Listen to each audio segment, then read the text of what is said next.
आपने कौन सी engineering college ला दी। मुझे अब ख्वाब दिखाने वाले और ख्वाब में काम करने वाले लीडर की जरूरत नहीं है। यहां से लेकर के हैदराबाद तक तमाम लीडरों को ख्वाब ही दिखाई देता है और इनके सारे काम ख्वाब में ही 80% वोट होने के बाद भी ये सारी ऑफिसें मालेगांव आउटर में क्यों जा रही हैं। ठीक है, सरकारी ऑफिसें गई, आज तो जो है बैंकें भी जो है मालेगांव आउटर में जा रही हैं। ये किसकी कमजोरी है? ये लीडरशिप की कमजोरी है। औज़ुबिल्लाहि मिनश शैतानिर रजीम, बिस्मिल्लाहिर्रहमानिर्रहीम। आज मैं मेरी अपनी पूरी टीम के साथ शेख आसिफ साहब के साथ क्यों जुड़ा, इस मुद्दे पर मैं थोड़ी सी बात करूंगा। आइंदा के जलसों में जो भी सियासी गुफ्तगू है इंशाअल्लाह वो की जाएगी।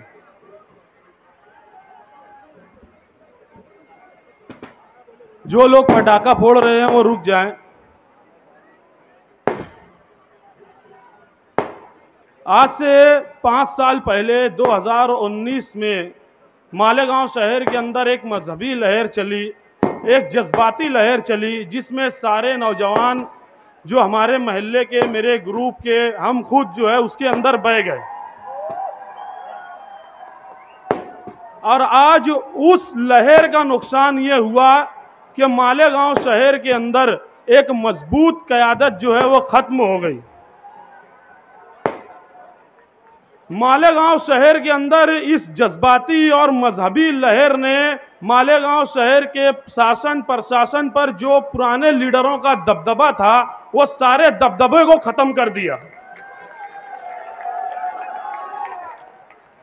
आज कारपोरेशन के अंदर कोई मुस्लिम चेहरा नौकरी पर नहीं दिखाई देता। आज पुलिस डिपार्टमेंट पर किसी भी तरीके की कोई पकड़ नहीं है। जैसा कि मुझसे पहले के मुकर्रिर साबिक कारपोरेटर सैयद मुस्लिम साहब ने कहा कि 24 घंटे का टाइम देने के बाद भी 72 घंटे से ज्यादा का वक्त हो चुका है, लेकिन अभी तक कोई आरोपी अरेस्ट नहीं है। यह करण मिसाल है कि इनकी कोई पकड़ नहीं है डिपार्टमेंट के अंदर।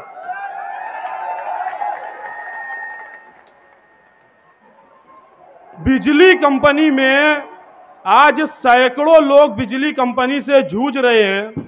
पिछले इलेक्शन में मैंने इनका क्यों साथ दिया था, इसकी वजह यह थी कि इन्होंने स्टेज से कहा था कि यह जो एग्रीमेंट हो रहा है प्राइवेटाइजेशन का, प्राइवेट बिजली कंपनी का, इसे मैं नहीं होने दूंगा, इसे मैं रद्द करवाऊंगा, कंपनी जो है यहां से मैं हटा लूंगा।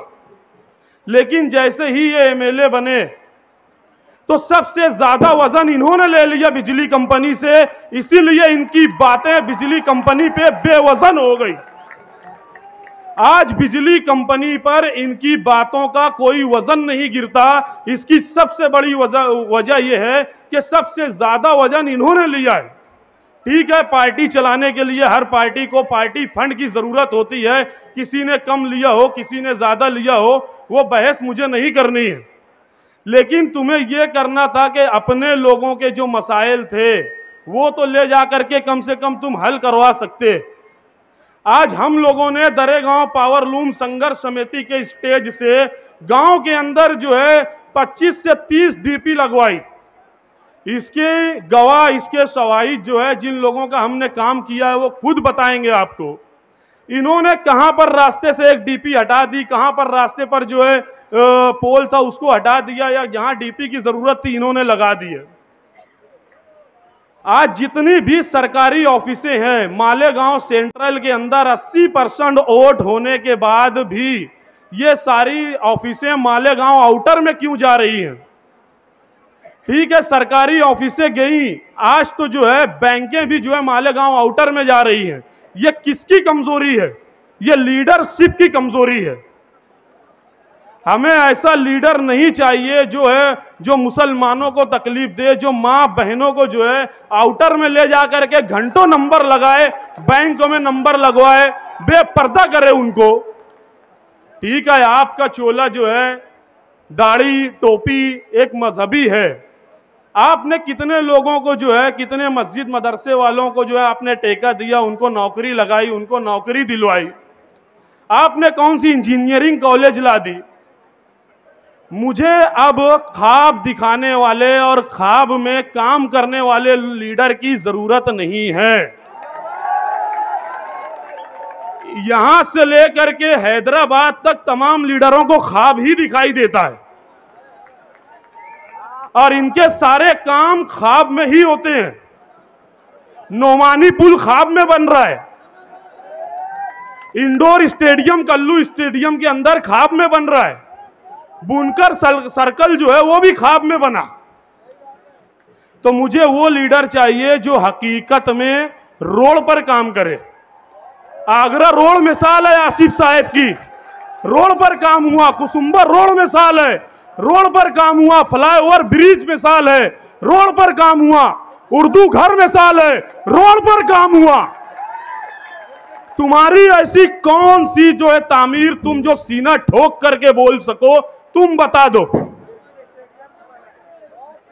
जॉगिंग ट्रैक वगैरह काम गिनाने जाऊं तो जो है वक्त कम पड़ जाएगा।